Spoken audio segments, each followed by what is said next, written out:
Bismillahirrahmanirrahim. Assalamualaikum warahmatullahi wabarakatuh. Selamat siang, salam sejahtera untuk kita semua. Yang terhormat Kepala Sekolah SD Negeri 5 Salamae Kota Palopo, yang kami hormati Bapak Ibu guru yang sempat hadir pada kesempatan ini, dan yang terkhusus juga kepada ke-7 guru calon penggerak yang sempat hadir pada kesempatan ini dalam rangkaian acara diseminasi budaya positif sekolah. Alhamdulillah, puji syukur kita panjatkan kehadirat Allah Subhanahu wa Ta'ala atas segala limpahan rahmat dan karunia-Nya lah pada kesempatan ini, walaupun di jam mungkin kita ada yang mengantuk atau capek setelah mengajar, namun insya Allah pada kesempatan ini kita akan tetap semangat mengikuti kegiatan. Oleh itu, sebelum kita memulai kegiatan, lebih awal dari saya akan menyampaikan dua bab pantun. Nanti ketika saya berpantun, tolong dijawab cakep. Malam bercahaya kunang-kunang, buah sukun, buah pepaya. Yang rajin akan menang, yang tekun akan berjaya. Ya, satu lagi. Jalan-jalan ke Salamae, ada 7 guru calon penggerak. Sang pembelajar akan menang, bersinar terang di masa yang akan datang. Luar biasa. Oke, baik Bapak Ibu, untuk mengefisienkan waktu, mari kita bersama-sama membuka acara ini dengan bersama-sama membaca basmalah. Bismillahirrahmanirrahim. Sebelum kami mempersilahkan kepada ke-7 calon guru penggerak akan memaparkan hasil diseminasi dari setiap guru calon penggerak. Lebih awal, mari kita bersama-sama mendengarkan sambutan dan mungkin terus membuka rangkaian acara ini secara resmi. Pada kesempatan ini akan disampaikan oleh Bapak Kepala Sekolah. Dengan hormat kami persilakan. Yang saya hormati teman-teman guru yang sempat hadir bersama kita pada siang hari ini. Alhamdulillah kita mengucapkan kepada Allah Subhanahu wa Ta'ala atas segala limpahan rahmat yang diberikan kepada kita semua, sehingga pada siang hari ini kita masih diberi kesehatan, umur panjang, sehingga kita bersama-sama hadir dalam rangka kegiatan diseminasi calon guru penggerak angkatan ke-11. Ya. Jadi guru penggerak ini semacam apa istilahnya, pemimpin pembelajaran ya, dan pemimpin pembelajaran juga menjadi agen perubahan ya, Jadi yang namanya itu agen berarti tempatnya, ya. Agen istilahnya penyalur berarti agen perubahan, di mana tujuannya adalah mendorong tumbuh kembangnya murid, ya. Mendorong tumbuh kembangnya murid secara holistik, secara keseluruhan, ya. Gitu. Kemudian juga menjadi mitra para guru dan mitra pemangku kepentingan, ya, pemangku kepentingan. Ya. Walaupun selama ini banyak permasalahan yang muncul tentang guru penggerak, guru biasa dan sebagainya, itu semua harus hiraukan, ya, karena kita tidak bisa lari dari aturan.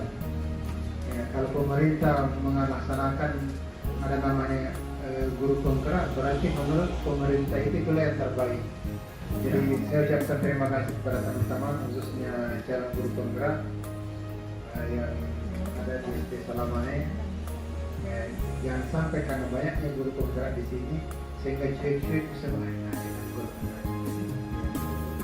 Mudah-mudahan dengan kehadiran teman-teman yang 7 orang ini plus yang 2 sebelumnya, ya, bisa menambah sana pembelajaran di SD di Salamane. Kita barangkali yang sampaikan, terima kasih dan ikutan. Dengan ucapan Bismillahirrahmanirrahim. Itu ya, diseminasi budaya positif sekolah, menyebarkan pemahaman dan penerapan pengalaman budaya positif maupun dengan ucapan Bismillahirrahmanirrahim. Sekian dari ucapan Assalamualaikum warahmatullahi wabarakatuh. Selamat sore dan salam sejahtera untuk kita semua. Baik, terima kasih Bapak atas sambutannya sekaligus membuka kegiatan kita ini dengan resmi. Baik Bapak Ibu, untuk mengefisienkan waktu, baik, kita akan bersama-sama menyaksikan satu persatu dari ketujuh calon guru penggerak akan memaparkan hasil diseminasi yang sudah dipersiapkan. Untuk lebih awal kita berikan kesempatan kepada Bapak Ustadz Muhammad Jibril SPDI MH untuk memaparkan atau menyampaikan hasil diseminasi dari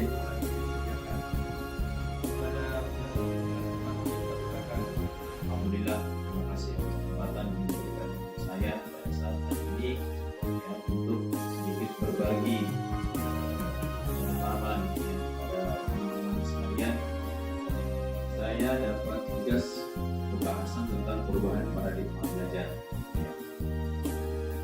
Saya berdiri Bapak Ibu. Baik, apa itu paradigma belajar? Tentu ini adalah kalimat yang mungkin sering sudah kita dengarkan. Di pada dasarnya paradigma itu disebut diartikan sebagai pandangan. Kalau lebih kerennya adalah mindset. Ketika mindset kita sama, ya, dan memiliki visi misi yang sama, tentu ketercapaian visi misi itu akan terwujud dengan maksimal. Ya. Apa itu paradigma belajar? Paradigma belajar adalah kerangka berpikir yang mendasarkan tentang proses belajar. Jadi pandangan kita, mindset kita tentang bagaimana belajar yang baik, ya, itu harus masalahkan. Tidak ada satu sekolah memiliki visi 2 atau 3, ya, karena sama-sama bahwa yang merumuskan visi itu adalah kita semuanya dan menyepakati bahwa ada satu visi yang sedang kita jalankan. Kemudian ini adalah kumpulan asumsi, keyakinan dan teori yang memandu praktik pembelajaran. Jadi ini adalah sebuah kumpulan dari asumsi, keyakinan dan teori sehingga kita akan terapkan dalam praktik pembelajaran. Mengapa perlu perubahan paradigma? Yang pertama, tantangan pendidikan di era modern. Saat ini kalau kita sebagai guru tidak mengimbangi kemampuan kita dari segi digitalisasi, kenapa era hari ini anaknya juga lupa digitalisasi sehingga kita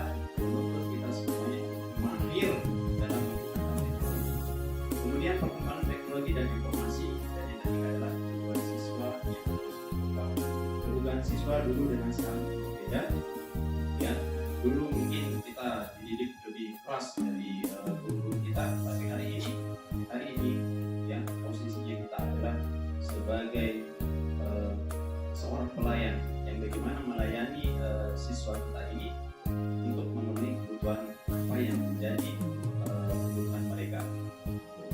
Kita dulu itu belajar ya fokusnya sama guru saja, makanya kebanyakan guru pada saat kita sekolah dulu itu metodenya kebanyakan adalah metode selama. Sekarang siswa itu sebagai pusat pembelajaran, dalam artian bahwa ya kita hanya memfasilitasi siswa bagaimana mereka bisa kemudian pembelajaran aktif dan bermakna.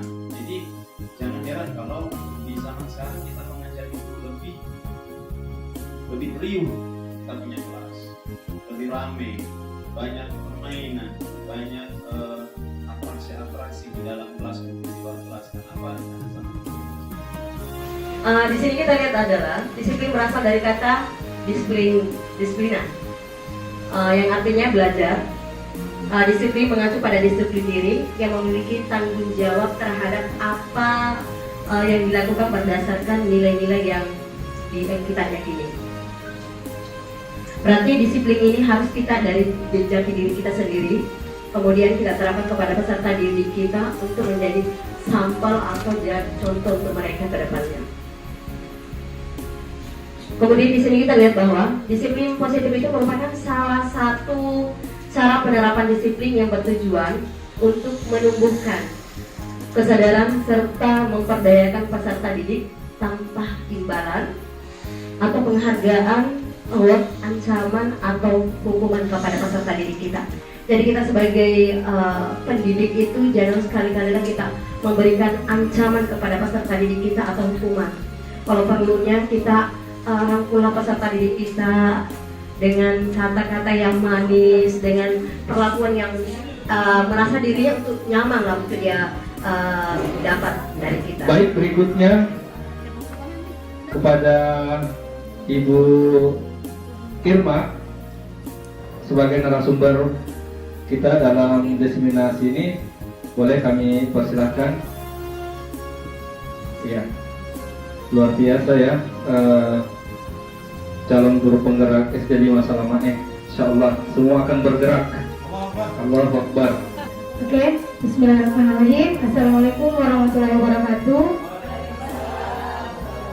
Terima kasih atas kesempatan yang diberikan kepada saya untuk menyebarkan pemahaman penerapan budaya positif terkhusus tentang teori motivasi, hukuman, dan penghargaan serta restitusi. Oke. Baik Bapak Ibu, jadi materi yang pertama yaitu terkait teori motivasi. Kita sama-sama terlebih dahulu kita tanyakan kepada kita sendiri, bagaimana kita berperilaku, mengapa kita melakukan segala sesuatu, apakah kita melakukan sesuatu karena adanya dorongan dari lingkungan atau dorongan yang lain. Terkadang kita melakukan sesuatu karena kita menghindari rasa sakit atau ketidaknyamanan. Terkadang kita juga melakukan sesuatu untuk mendapatkan apa yang kita mau. Contohnya, semisal apa rasanya ketika kita datang ke sekolah tepat waktu? Apakah ada perbedaan ketika ada pimpinan sama tidak ada pimpinan? Ya, jadi di sini terus apakah karena kita datang cepat karena ingin mendapat pujian sebagai guru yang disiplin? Apakah memang kita datang ke sekolah tepat waktu karena mau menjadi teladan dari para siswa kita?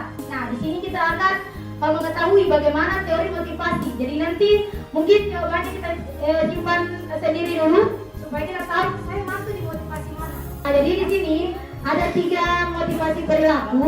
Yang pertama itu untuk menghindari ketidaknyamanan atau hukuman. Jadi kenapa dia termotivasi? Mungkin karena takut dihukum. Dan yang kedua, untuk mendapatkan imbalan atau penghargaan dari orang lain. Contohnya itu yang tadi saya bilang bahwa ingin mendapatkan, mungkin ada dapat reward bahwa guru yang teladan, yang disiplin waktu.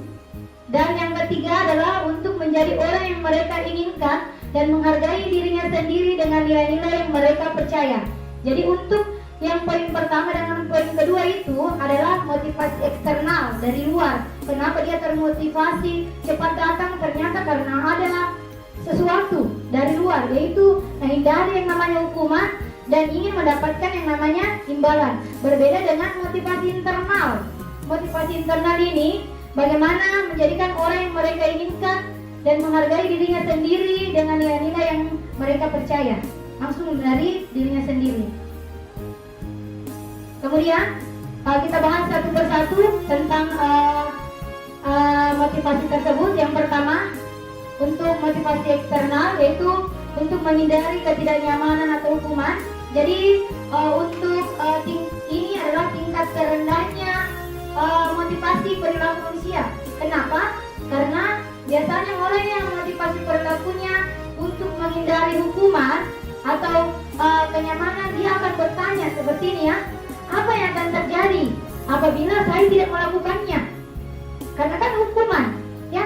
Apa yang akan terjadi kalau saya tidak lakukan hal tersebut?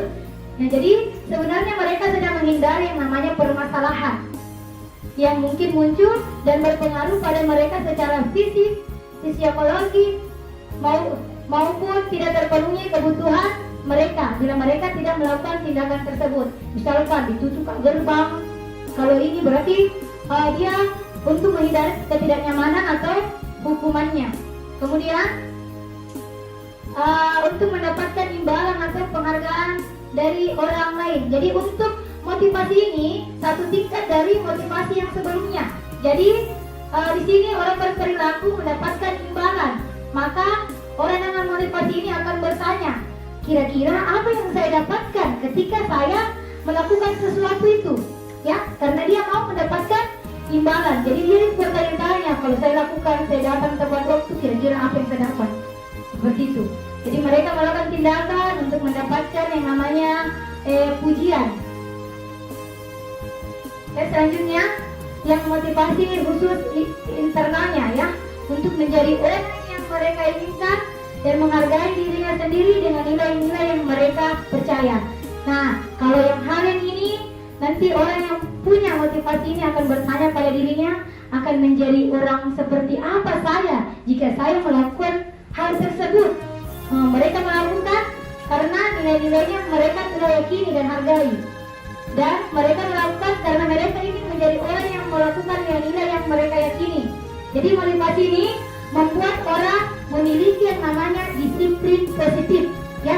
Jadi yang kita mau terapkan di sini adalah motivasi internal kepada para murid-murid kita, sehingga mereka memiliki disiplin positif, berperilaku yang bersifat internal tanpa ada yang namanya hukuman, bahkan yang namanya mau mendapatkan imbalan, bukan adanya faktor eksternal. Oke, jadi Bapak Ibu, jadi ketika kita mengetahui yang mana-mana itu motivasi eksternal, yang mana-mana itu motivasi internal, nanti di sini guru dapat dengan baik memilah, oh siswa saya ini masuk di kategori motivasinya eksternal atau internal. Jadi semisal begini, jika kita memilih untuk menghindari ketidaknyamanan, dia melakukan sesuatu karena takut dihukum, terus oh mau dapat imbalan dari gurunya. Nah di sini perannya guru harus berupaya untuk menumbuhkan yang namanya motivasi internal dalam dirinya siswa, yaitu menjadi orang yang mereka inginkan dan menghargai diri sendiri dengan nilai-nilai yang mereka percaya. Kenapa? Karena tujuannya ini kita mau membuat siswa kita menjadi disiplin positif, ya, menjadi disiplin positif. Nah, ini yang masalahnya kepada siswa, yaitu motivasi yang ketiga, menjadikan siswa kita menjadi siswa yang memiliki disiplin positif. Mereka termotivasi pada dirinya dan tidak karena adanya eksternal, yaitu adanya hukuman, bahkan adanya imbalan dari gurunya. Jadi di sini kita masuk di materi kedua, yaitu tentang hukuman, ya. Di sini, oke, baik Bapak Ibu, kita sama-sama ada pertanyaan pemantik. Mungkin siapa tahu ada yang bisa menjawab pertanyaannya. Kira-kira adakah perbedaan antara hukuman dan konsekuensi sebelum kita membahas tentang hukuman? Nah, kalau ada samanya, di mana persamaannya? Kalau ada perbedaannya, di mana perbedaannya? Ada Bapak Ibu yang mau menjawab kira-kira sama kayak itu antara hukuman dan konsekuensi? Sebelum kita masuk di pada materi hukuman. Bagaimana? Sama beda? Sama beda. Yang jelas begini, antara hukuman dengan konsekuensi pasti beda. Ada juga persamaannya, karena hukuman dan konsekuensi adalah sama-sama muncul akibat perbuatan, sama-sama kan. Hukuman diberikan karena ada perbuatan yang dilakukan. Nah, sedangkan konsekuensi juga begitu. Dia juga menerima karena ada juga perbuatan yang dilakukan. Nah, tinggal perbedaannya di sini. Kalau hukuman itu mengarah kepada sesuatu yang memberi efek jerah, ya, semacam sedangkan konsekuensi tidak. Ada juga dalam bentuk efek jerah, ada juga dalam bentuk sesuatu yang imbalan yang lebih baik. Ini kan begitu. Misalnya begini, karena saya menolong seseorang, konsekuensinya terpaksa harus kasih sesuatu imbalan yang baik. Kan? Nah, misalnya kita di sekolah, anak-anak kita selalu selama ini melakukan perbuatan yang baik, terpaksa apa berbuat. Ya, kita harus berikan sesuatu yang baik. Sama yang biasa lakukannya, yang dapat hadiah juara satu, kita kasih voucher. Sebaliknya kalau ada kita yang melakukan ini adalah harus ganti. Kemudian lagi kalau hukuman itu sesuatu yang aturan yang sudah ditetapkan dalam peraturan inilah yang diberikan. Kalau konsekuensi tidak, saya berubah, ya, tergantung apa yang kita berikan kepada orang. Ya. Kemudian selanjutnya kalau hukuman itu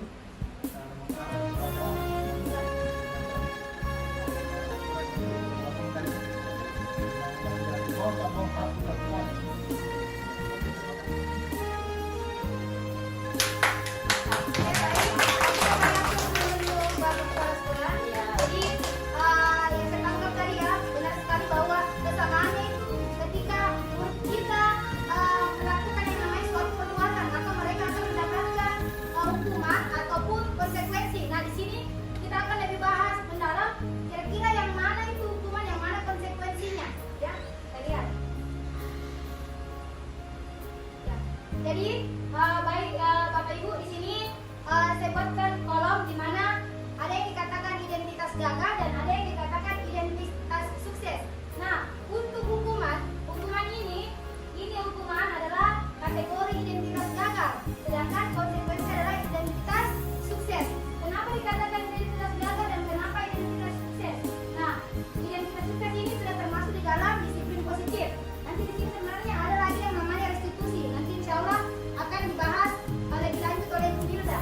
Jadi identitas gagalnya kenapa? Hukuman, kita lihat. Hukuman itu dibuat oleh guru tanpa ada persetujuan dari murid. Berbeda dengan konsekuensi. Konsekuensi dibuat oleh guru dan murid. Misalkan, semisal kita punya kesepakatan bersama. Ketika kita mengganggu atau ribut dalam kelas, kita pembahasan sama teman siswa, dia bilang apa kira-kira konsekuensinya? Dia bilang diambil saya jatuh istirahat. Itu namanya konsekuensi. Berbeda dengan hukuman. Kalau hukuman memang langsung kasih guru tanpa ada pembicaraan langsung dengan siswa. Misalkan terlambat ke sekolah tanpa ada maksudnya kesepakatan antara guru dan siswa, langsung dia bilang lari ke rumah bangun sebanyak 5 kali. Jadi tidak ada memang tidak sama-sama membuat ini antara guru dan murid. Kemudian kalau hukuman sesuatu yang menyakiti dan harus terjadi. Sedangkan kalau identitas sukses sesuatu memang yang harus terjadi karena sama-sama disepakati tadi. Terus untuk hukuman tidak nyaman untuk murid untuk jangka waktu panjang. Sedangkan kalau konsekuensi tidak nyaman untuk murid untuk jangka pendek. Sedangkan selanjutnya poinnya kalau hukuman murid akan tersakiti. Sedangkan kalau konsekuensi murid tidak nyaman, ya. Walaupun memang sudah sama-sama disetujui, tapi dia merasa tidak nyaman. Kemudian ini identitas hukuman yaitu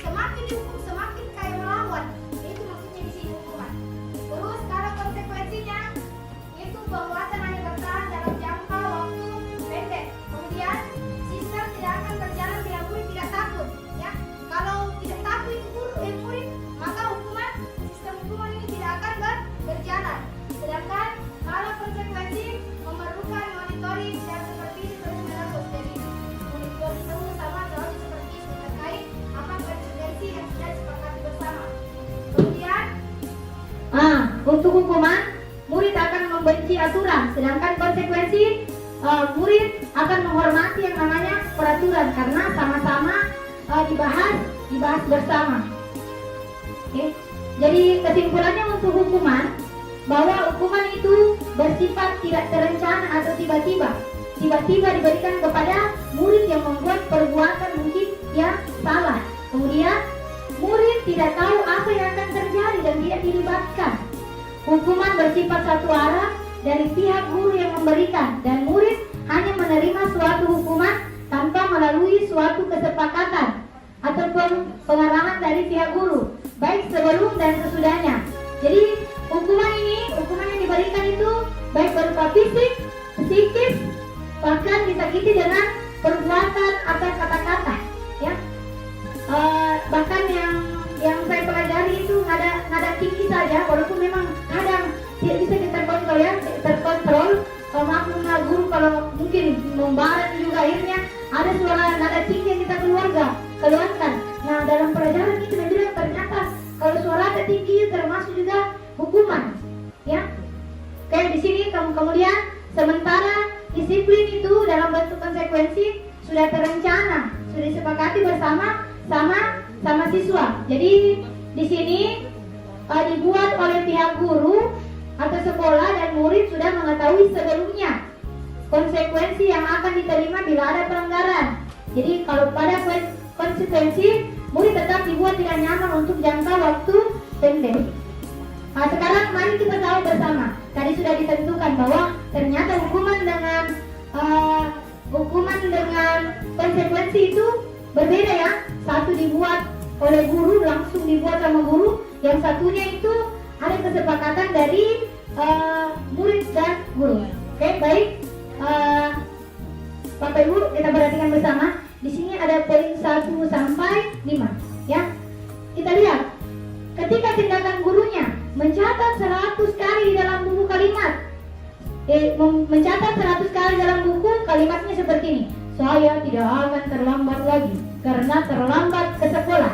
Kira-kira ini masuk hukuman atau konsekuensi? Konsekuensi atau hukuman?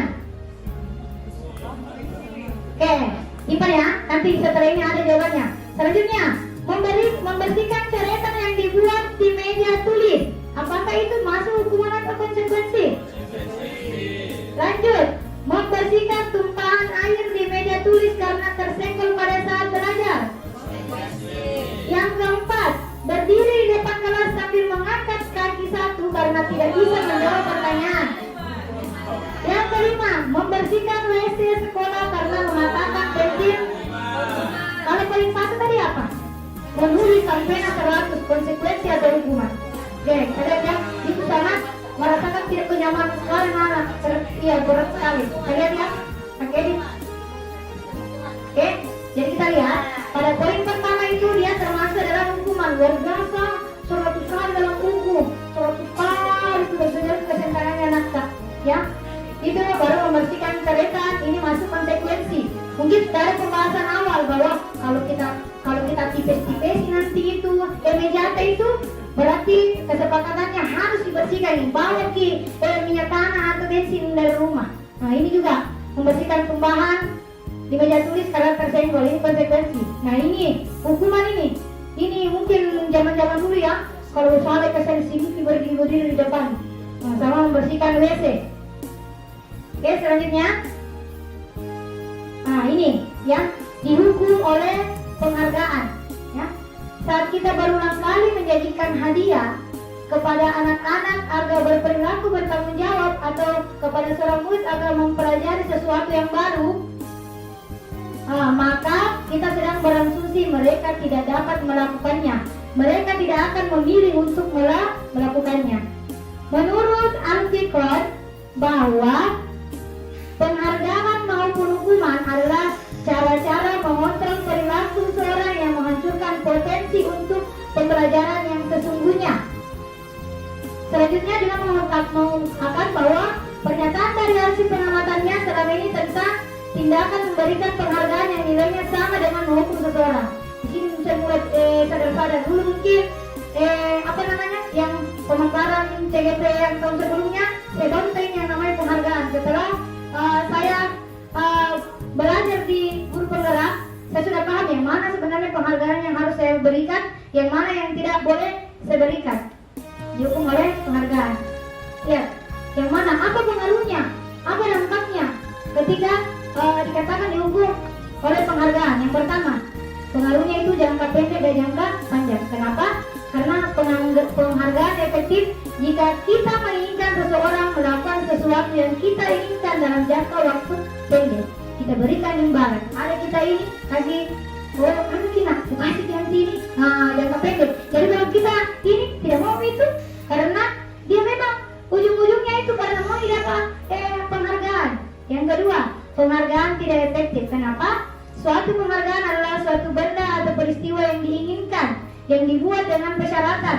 Hanya jika Anda melakukan hal itu, maka Anda akan mendapatkan penghargaan yang diinginkan. Jadi kalau tidak melakukan, tidak ada apa itu penghargaan. Dan yang ketiga, penghargaan merusak hubungan. Ini, ketika seorang diberi penghargaan atau dipuji di depan orang banyak, pasti banyak yang iri sama orang. Akhirnya dia kesian dibilang-bilangi lagi. Iya, makanya saya benci saya itu ditayang-tayang, dipuji-puji. Kenapa? Nanti orang ini jadi tahu kan? Karena maka yang lain akan merasa iri, padahal dia nilai tapi dipuji-puji. Begini sama Tuhan begini. Seperti itu ya. Jadi penghargaan itu bisa merusak hubungan kita.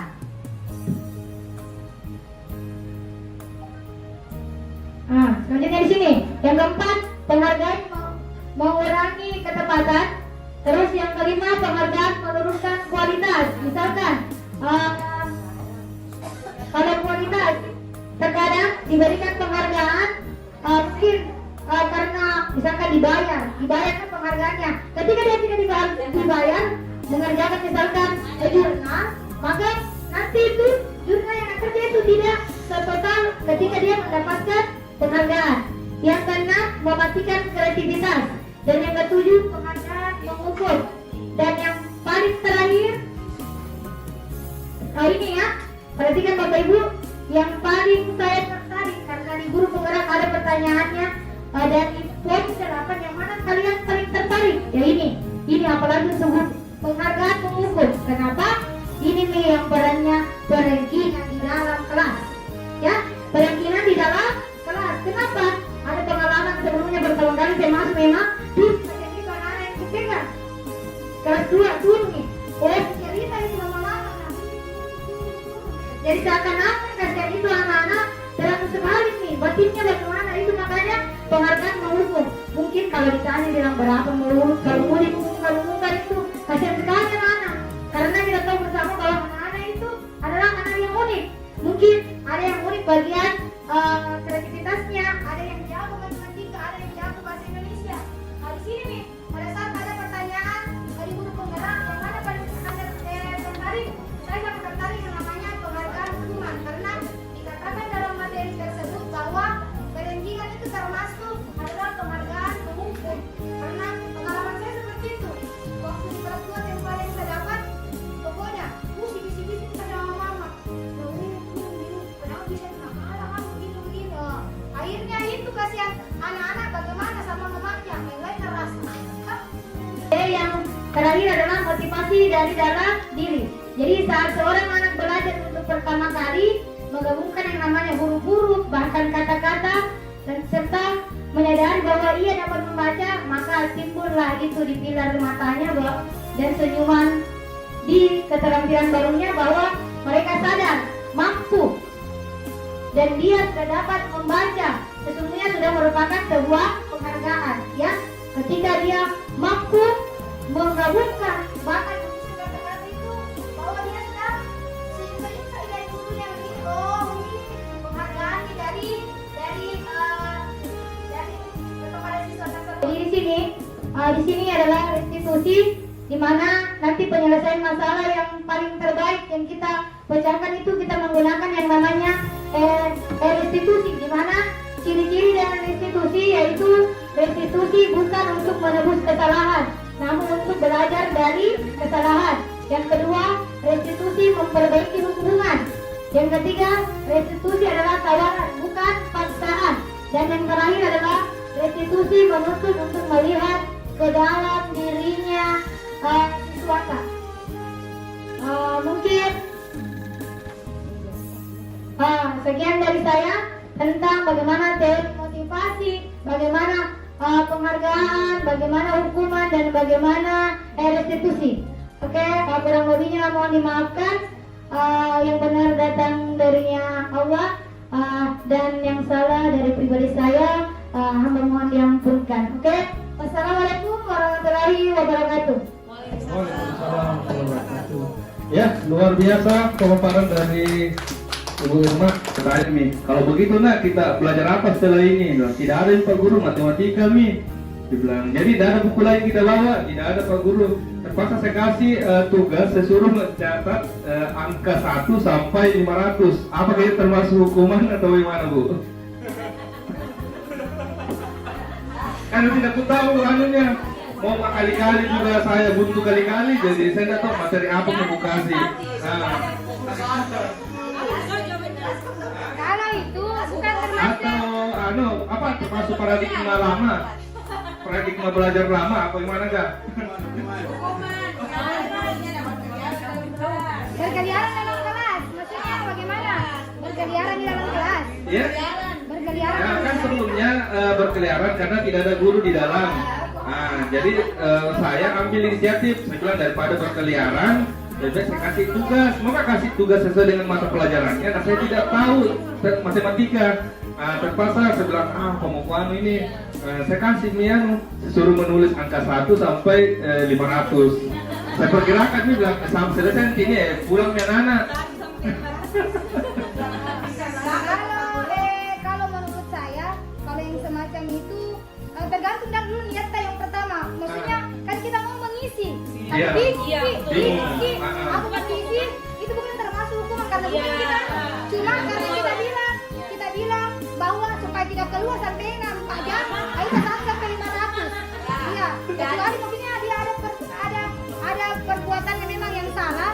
Ini kan di luar kendali, namanya anak-anak tidak ada gurunya di dalam kelas, apalagi mungkin kelas rendah. Iya. Kalau memang yang gurunya langsung sampai marah, tadi juga itu. Ada kelas rendah pasti A. Aturannya itu kali Tapi ada dua siswa waktu itu dia tidak tulis 1, 2, 3. Dia tulis 10, 20, 30 sampai 500. Berarti Dikasih penghargaan itu. Ya tidak berarti karena tidak jelas sudah petunjuknya. Tidak, saat yang tidak tulis. Tidak dapat. Oke, baik. Pada kesempatan kali ini saya akan memaparkan diseminasi dan berbagi pengalaman budaya positif yang berjudul Kebutuhan Dasar Manusia. Kita langsung di bagian pertanyaan pemantik. Ya. Ibu Ambar, guru wali kelas 2A di SD Pelita Hati, sedang bingung menghadapi ulah salah satu murid di kelasnya, yaitu Doni. Beberapa anak di kelas 2A telah datang padanya dan mengeluhkan Doni yang seringkali meminta bekal makan siang dengan paksa. Jika Anda menghadapi situasi seperti Ibu Ambar, apa yang akan Anda lakukan? Menurut Anda, kira-kira apa alasan Doni melakukan hal itu? Baik, di sini apakah ada di antara ibu guru yang ingin menyampaikan pendapatnya? Silakan Ibu Isma. Terima kasih atas kesempatan. Menurut saya, kira-kira alasan Doni melakukan hal itu mungkin dia kurang bahagia dari rumah saat berangkat ke sekolah. Mungkin juga bekal yang dia bawa kurang menarik dibanding bekal yang dibawa temannya di kelas. Atau mungkin juga dia butuh perhatian dari temannya sampai bekalnya teman itu diambil paksa. Iya, luar biasa sekali ya pendapatnya Ibu Isma. Jadi merujuk pada situasi yang sedang dihadapi oleh Ibu Ambar tadi dalam konteks penegakan disiplin positif, Ibu Ambar sebaiknya mencari tahu alasan Doni mengapa melakukan tindakan tersebut agar mengetahui kebutuhan mana yang sedang berusaha dipenuhi oleh Doni. Pada teori kontra di mana dinyatakan bahwa ada suatu tujuan di balik sebuah perilaku manusia. Kita juga percaya bahwa murid memiliki tujuan di balik perilaku mereka, yaitu salah satunya adalah untuk memenuhi kebutuhan dasar mereka. Ya, kita lanjut sekarang ke 5 kebutuhan dasar. Jadi 5 kebutuhan dasar manusia yang harus dipenuhi. Dan di sini kita akan mencoba melengkapi kalimat di bawah ini. Ya. Sebelum saya jelaskan, kita akan melengkapi dulu kalimat di bawah ini. Kira-kira ada yang bisa melengkapi? Yang pertama, ya Bu Diana silakan. Kesenangan. Yang kedua Ibu Isma, Cinta dan kasih sayang. cinta dan kasih sayang. Yang ketiga, jadi baik, kita masuk ke bagian pertanyaan. Sebutkan kebutuhan apa yang sedang berusaha dipenuhi oleh anak-anak ini. Pertanyaannya, jika seorang anak TKB selalu berlari keluar kelas menuju jalan raya di depan sekolah yang ramai dengan kendaraan, tingkahnya membuat guru Bu Ani bingung dan seringkali lari mengejarnya. Ada beberapa kemungkinan jawaban yang diberikan Bimo. Identifikasi kebutuhan yang ingin dipenuhi oleh Bimo digariskan Bimo seperti di kolom sebelah kiri. Jadi kita mau identifikasi. Nah ini ini pertanyaannya ya. Yang pertanyaannya ada 4 nanti yang akan diselesaikan. Ya, sudah ada kertasnya? Ya, silakan. Pertanyaan pertama, aku senang main kejar-kejaran dengan ibu guru. Ya, silakan dipilih yang mana kebutuhan apa yang dibutuhkan oleh anak-anak kira-kira di sini. Aku senang main kejar-kejaran dengan ibu guru. Oke, sudah selesai. Silakan dikumpulkan.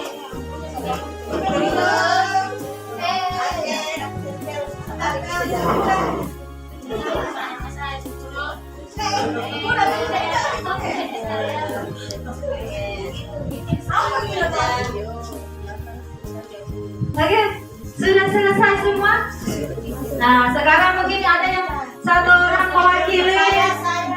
Ya, silakan dibacakan kira-kira jawabannya benar atau salah.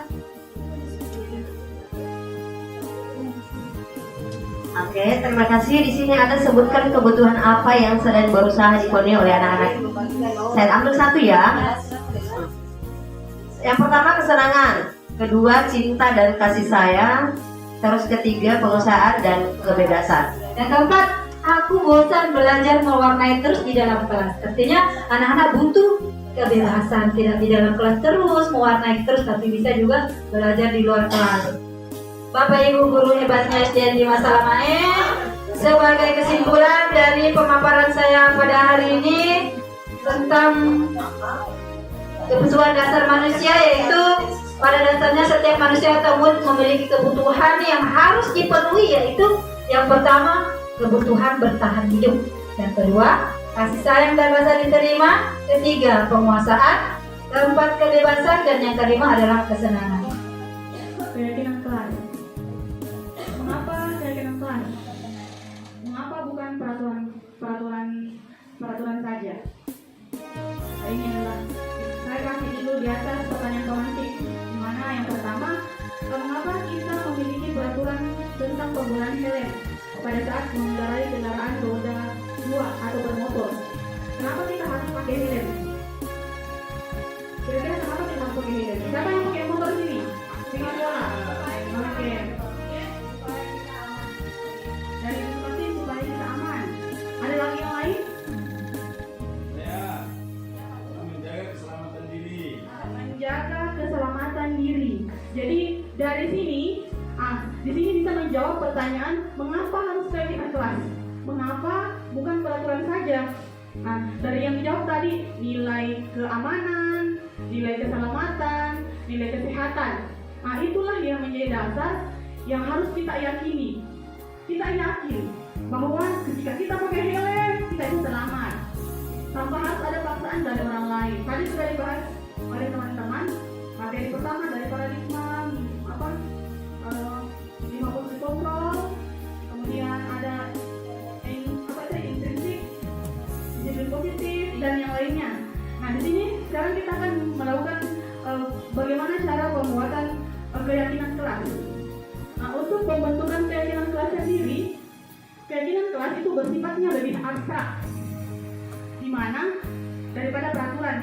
lebih rinci dan konkret. Kemudian keyakinan kelas berupa pernyataan-pernyataan yang universal, meliputi tentang nilai-nilai kebajikan. Kemudian yang berikutnya, pernyataan keyakinan kelas senantiasa dibuat dalam bentuk positif, jadi kalimat-kalimat positif yang diberikan. Kemudian berikutnya, keyakinan kelas hendaknya tidak terlalu banyak sehingga mudah untuk diingat dan dipahami oleh siswa. Nah, sekarang kita bisa membuat keyakinan kelas. Keyakinan kelas kita diskusikan dengan peserta didik di sini ya. Kemudian tadi merumuskan peraturan menjadi keyakinan, kemudian menempelkan keyakinan kelas di kelas kita masing-masing. Oke, seperti itu. Nah, untuk kegiatan membuat keyakinan kelas, kita di sini bisa melakukan praktek perbuatan keyakinan kelas. Saya membersihkan kelas yang selalu bersih dan rapi. Iya. Kalau kita lihat, silakan diketik Bapak Ibu. Nah, ini salah satu dokumentasi kegiatan yang saya lakukan di kelas, yaitu membuat keyakinan kelas bersama dengan siswa-siswa saya. Terima kasih. Nah, berikut ini pemaparan dari masing-masing posisi kontrol, kelima posisi kontrol. Yang pertama, penghukum. Jadi penghukum ini kadang itu kita sebagai guru memberikan bentuk hukuman fisik dan juga verbal. Verbal dalam artian di sini ini kita biasa memberikan dia kata-kata kasar. Nah, atau kadang kita refleks mengatakan, ya seperti itu kalau verbal ya. Kalau fisik saya kira di sekolah kita ini tidak ada pernah memberikan hukuman fisik kepada siswa. Kemudian efek dari posisi penghukum ini, ketika kita memberikan siswa kita hukuman seperti itu tadi, maka siswa akan menjadi sakit hati dan dendam. Nah, jadi itu Bapak Ibu guru, ketika kita menerapkan posisi penghukum di kelas, maka siswa itu akan sakit hati, bahkan dendam. Dia tidak akan berhenti melakukan hal yang tidak larang tadi, bahkan dia akan menjadi-jadi. Nah, selanjutnya di posisi yang kedua ada pembuat rasa bersalah. Nah, pada posisi ini kadang guru bersuara lembut dan hening. Nah, di sini siswa merasa tidak nyaman dan bahkan rendah diri. Nah, itu kalau kita menggunakan posisi membuat rasa bersalah. Nah, efeknya siswa ini akan merasa buruk terhadap penilaian dirinya sendiri, atau dia kadang menganggap dirinya, saya begini Ji. Nah, dia menganggap dirinya tidak apa-apa dibanding dengan teman yang lainnya. Kemudian di posisi yang ketiga, nah ini kebanyakan teman guru di sini pasti menggunakan posisi ini ketika menyelesaikan masalah di kelas, yaitu sebagai teman. Nah, pada posisi ini mengontrol guru dengan tindakan yang persuasif. Artinya itu adalah guru mengajak siswa atau bahkan kita bujukin, enak, jangan dilakukan. Kita menggunakan secara lemah lembut begitu. Nah, jadi kenapa ini saya jelaskan 3 nih? Mungkin ada nih dalam pikirannya, saya disingkat saya sebagai teman, kebanyakan sebagai teman kalau ada masalah sesuatu. Berikutnya di posisi yang berikutnya, pemantau. Nah, di sini seorang pemantau itu sangat mengandalkan perhitungan, atau dia pakai buku, kemudian dia tulis itu kelakuan siswanya. Nantinya akan dia gunakan sebagai bukti atas perilaku siswanya. Nah, posisi pemantau ini berdasarkan pada peraturan-peraturan dan konsekuensi yang telah disepakati. Nah, posisi manajer. Posisi manajer ini adalah tingkatan terbaik pada 5 posisi kontrol guru. Jadi seharusnya ketika menyelesaikan masalah di kelas, maka posisi yang terbaik kita gunakan itu adalah posisi manajer. Nah, ini yang harus sering kita gunakan di kelas. Pada posisi ini, guru berbuat sesuatu bersama dengan murid, mempersiapkan murid mempertanggungjawabkan perilakunya, mendukung murid agar dapat menemukan solusi atas permasalahannya sendiri. Segitiga restitusi yang sebentar akan dipraktekkan langsung ya, yaitu ada menstabilkan identitas, validasi tindakan yang salah, kemudian menanyakan keyakinan. Nah, menstabilkan identitas itu seperti setiap orang pernah melakukan kesalahan. Kemudian kamu bukan satu-satunya yang pernah melakukan ini. Kemudian validasi tindakan yang salah, kamu tentunya punya alasan mengapa melakukan hal itu. Dan adakah cara yang lebih efektif untuk mendapatkan apa yang kamu butuhkan? Nah, setelah itu kita akan masuk kepada menanyakan keyakinan. Keyakinan kelas apa yang telah kita sepakati dan mau menjadi orang seperti apa? Keyakinan kelas itu yang sudah tadi dijelaskan oleh Ibu Ipa pada saat merestitusi kesalahan, kita menanyakan keyakinan kelas karena akan mengingatkan anak-anak kita dan setiap kita dan bagusnya itu keyakinan kelas itu akan diingatkan setiap hari ke peserta didik. Nah, segitiga restitusi dalam penyelesaian masalah. Guru yang berperan sebagai manajer menggunakan segitiga restitusi dalam penyelesaian masalah melalui 3 tahapan, yaitu menstabilkan identitas, validasi tindakan yang salah, dan menanyakan keyakinan. Nah, tujuannya itu untuk menghasilkan murid yang mandiri dan bertanggung jawab.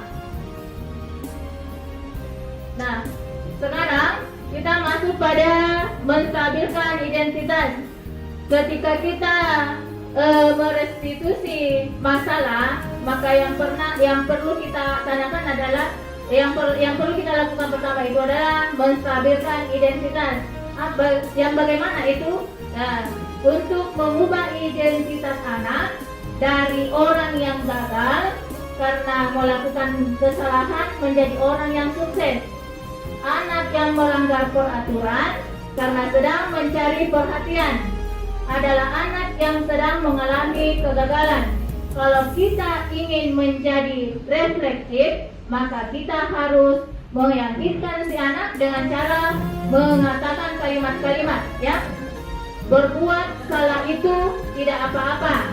Kemudian tidak ada manusia yang sempurna. Saya juga pernah melakukan kesalahan seperti itu dan kita bisa menyelesaikan masalah ini. Tapi biasanya itu kalau ada masalah ketika kita merestitusi anak, biasanya itu karena usaha ngambil melototkan mata. Karena biasanya kalau melotot begitu anak-anak akan takut dan berusaha untuk tidak jujur. Kenapa? Karena sudah takutnya dari awal, sehingga mereka itu tidak mau jujur pada saat ditanya kenapa bisa seperti ini, kenapa kita terlambat, kenapa mereka akan tidak jujur menjawab karena sudah dijelaskan dari awal melotot pasti mereka tidak akan jujur. Kemudian setelah itu kita validasi tindakan yang salah. Setiap tindakan kita dilakukan dengan suatu tujuan, yaitu memenuhi kebutuhan dasar. Nah, kebutuhan dasar tadi itu kan sudah dijelaskan oleh teman kita. Kemudian apa yang mendasari sebuah tindakan, kita akan bisa menemukan cara-cara paling efektif untuk memenuhi kebutuhan tersebut. Nah, kalimat yang di bawah ini mungkin terdengar asing buat guru. Bila dikatakan dengan nada tanpa menghakimi, akan memvalidasi kebutuhan mereka.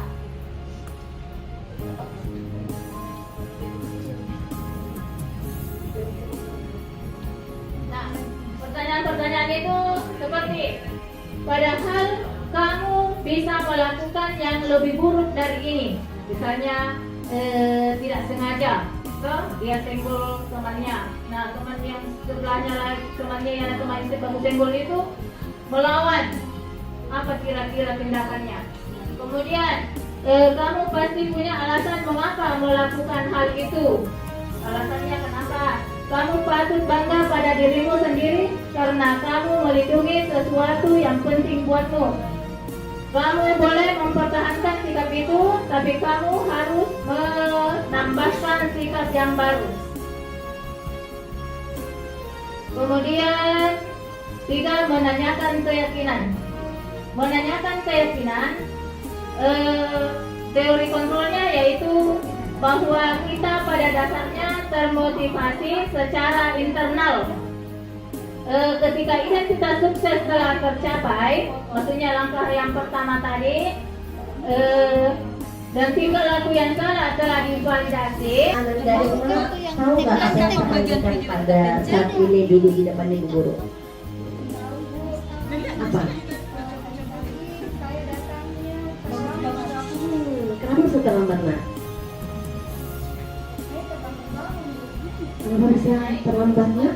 Maksudnya biasanya tuh kalau anak sekolah itu harusnya cepat bangun pagi, terus kalau tidurnya itu juga harus cepat tidur supaya kita itu tidak terlambat ke sekolah. Nah,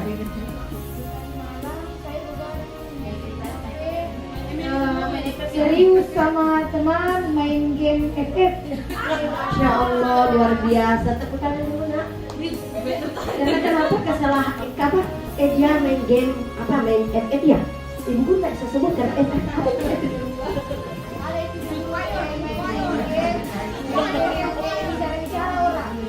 Iya. Bagus tidak yang seperti itu, Nak? Jadi harusnya kita sebagai anak sekolah, anak yang punya tanggung jawab untuk ke sekolah itu harus dilakukan tidak seperti itu. Jadi harusnya itu Ananda Irma kalau ke sekolah mau pagi-pagi ke sekolah harusnya pertama adalah tidur cepat waktu, kemudian bangun juga tepat waktu supaya kita tidak terlambat ke sekolah. Nah, ini tahu tidak keyakinan kita sebelumnya? Apa keyakinan kita? Terus apa lagi?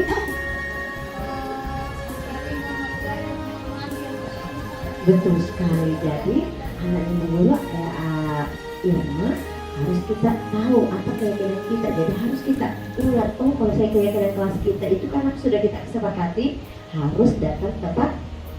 Oke, baiklah. Perbaiki kesalahannya. Karena kesalahannya Anandaku yang paling cantik, yang paling imut, karena kan terlambat. Supaya tidak terlambat lagi, apa yang harus kita lakukan?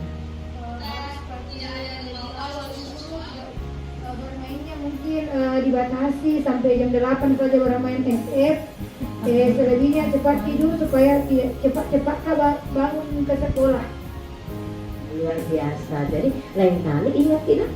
Jadi harus tahu, oh saya tadi begini, kalau saya lambat saya tidak mau lagi lambat karena saya sudah sampaikan sama ibu guru saya harus cepat cepat tidur karena saya harus kurangi main game, iya toh?